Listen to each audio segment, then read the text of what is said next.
O programa Vivência Espírita da Fraternidade Francisco de Assis visita hoje a comunidade Zen Budista Zen do Brasil.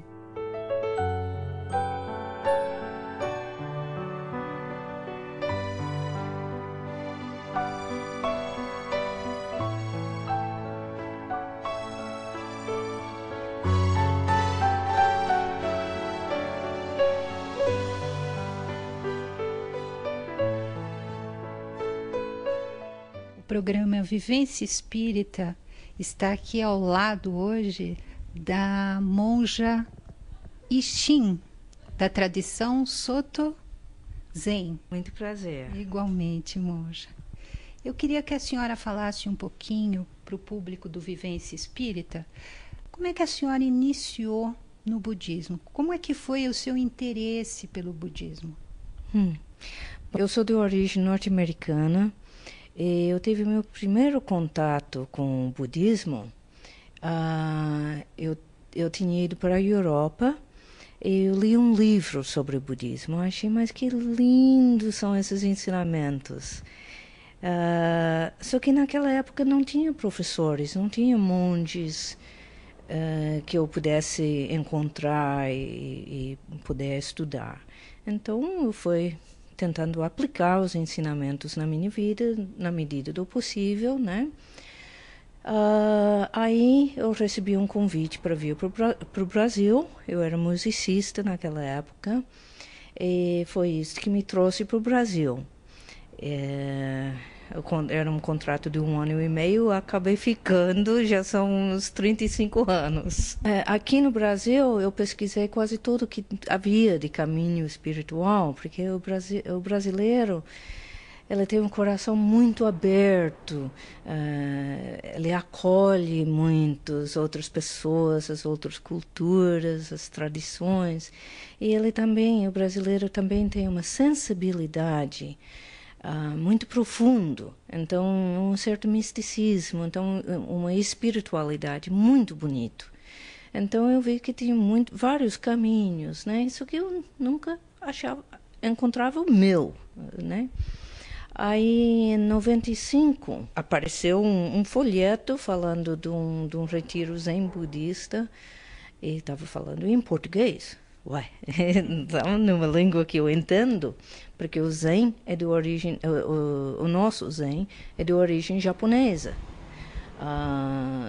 que o budismo começou na Índia, foi para a China, e os outros países asiáticos também, mas da China que foi para o Japão, né? Então, de repente um folheto para um retiro Zen budista, mas em português. Aí que eu conheci a Koen Sensei e comecei a minha prática com ela, e aí foi aquela sensação de ter chegado em casa, né? Inicialmente, quantas vezes eu sentava e chorava, aquele choro de finalmente ter chegado em casa depois de uma longa viagem. É uma coisa muito interessante. Até que eu fiquei, não, mas era isso que eu sempre queria fazer. Então, pedi para me ordenar. Então, comecei o treinamento mesmo, recebi a ordenação. Aí, em 2000, eu fui para o Japão e passei 4 anos fazendo treinamento lá, que foi uma experiência muito rica, mas muito rico. Muito difícil, mas... Uma pergunta, como faz a nível de língua mesmo, né? De entendimento, estando num templo, com ensinamentos que são difíceis, né? Numa outra língua, numa outra cultura. Bom, aí que a coisa complicou um pouco, mas o interessante nisso todo é que realmente me ensinou que realmente é possível se comunicar de coração para coração, né? É de ter essa aceitação um do outro e de conviver juntos, de suspender julgamentos. Tem alguma coisa que vai além da palavra. É possível. Não é fácil, mas é possível. Provavelmente também o mesmo objetivo espiritual, né? O mesmo anseio, e isso talvez aproxime as pessoas. Assim, isso fez uma grande diferença. Essa mesma pessoa, inclusive, nas primeiras semanas que eu estava chegando lá no mosteiro, então eu estava fazendo todos os gafes sociais possíveis, né? Porque é uma cultura completamente diferente, né? Mas aí um dia ela me viu montando um livro de sutras que a gente lê durante as cerimônias, e ela me viu fazendo isso com todo carinho, com toda a atenção. Eu percebia que ela vinha, dava uma olhada lá na porta e ela passava. Mais um pouco, ela estava de volta olhando de novo. Aí, mais um pouco, ela estava de volta. Aí, de repente, ele veio e trouxe um outro livro de sutras que tínhamos que usar, diferente desse que eu estava montando, mas que custava caro e eu não tinha, e me deu de presente. Daquela hora em diante que nós começamos a nos tornar amigas, justamente porque ela naquela hora sentiu a sinceridade da minha prática que combinava com a sinceridade da prática dela. Como é, ou como são, na verdade, as atividades aqui da comunidade Zen? O que é oferecido para as pessoas que simpatizam com o Zen? Bom, aqui a gente procura oferecer um pouco de tudo, né? Por exemplo, terças-feiras, às 20 horas, tem as palestras, que quase sempre são com a monja Cohen, que é a líder espiritual desse templo. Quintas-feiras, também às 20 horas, nós temos a meditação para principiantes. Então, são períodos mais curtinhos para sentar. E tem uma explicação de como é que são os procedimentos do templo, como é que entra na sala, como é que senta, como é que levanta, como faz quinhim e tudo mais, né? Depois, por exemplo, sextas-feiras é o dia, vamos dizer, avançado. Então, o período de meditação já é 40 minutos, e a monja Cohen faz leitura de textos, normalmente do mestre Dogen, que é o fundador de nossa escola no Japão. Então, textos filosóficos bastante profundos, né? Aí, por exemplo, sábados, às 6 horas, nós temos eu diria, um zazen intermediário.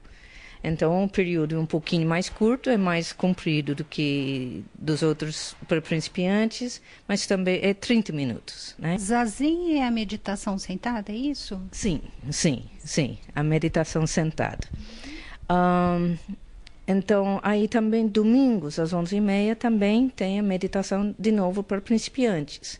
E nesse dia, terminado a meditação, também tem um bate-papo, um espaço para perguntas e respostas, troca de ideias, conversar com um monge ou com um praticante mais antiga. Mas também estamos procurando abrir outras atividades além da meditação. Tem meditação também de segunda a sexta, cedo de manhã, né? Mas também a prática não se limite somente ao zazen. Então, tem as cerimônias religiosas, que é uma prática budista, né? De nascimento de Buda, do Parinirvana, que seria quando ele morreu, da iluminação de Buda. Tem cerimônias dos equinócios, que são momentos que a gente lembra os familiares que já morreram, os ancestrais. Tem também aulas de yoga, por exemplo. E nós temos o que é chamado Brincando de Templo, que é para as criancinhas. Então, todo primeiro domingo do mês, vêm as crianças juntos com papai e mamãe, e nós todos brincamos juntos. Interessante, porque é uma forma de estar integrando a família, né, dentro da comunidade. Sim, é justamente essa uma das metas, né? De estar todo mundo junto, brincando, para a criança ter um contato com os ensinamentos, a gente conta uma historinha. eles desenham, pintam, fazem um teatrinho, né? E realmente o conceito é de estar a família toda junto, né? A senhora também estava falando a respeito de uma outra prática espiritual, na verdade, que é a confecção do manto de Buda. Desde a época de Buda, tradicionalmente, o monge costura o seu próprio manto, né? Então, aí nós temos esse aqui que é chamado Rakusu. Esse é uma espécie de mini manto de Buda. Então, esse tanto é usado tanto pelo monge quanto pela pessoa leiga. Ele é costurado, se vê, são peças, pedacinhos de tecido que são juntados, formando um padrão. E esse padrão é chamado campos de arroz. E esses caminhos são considerados como se fossem os caminhos da água que vai entre os campos de arroz. E o simbolismo é que está se falando, o arroz é o Dharma, que nos nutre. E a água são os ensinamentos dos professores de geração para geração, transmitindo esses ensinamentos para nós. Como as pessoas poderiam fazer para entrar em contato aqui com a comunidade Zen?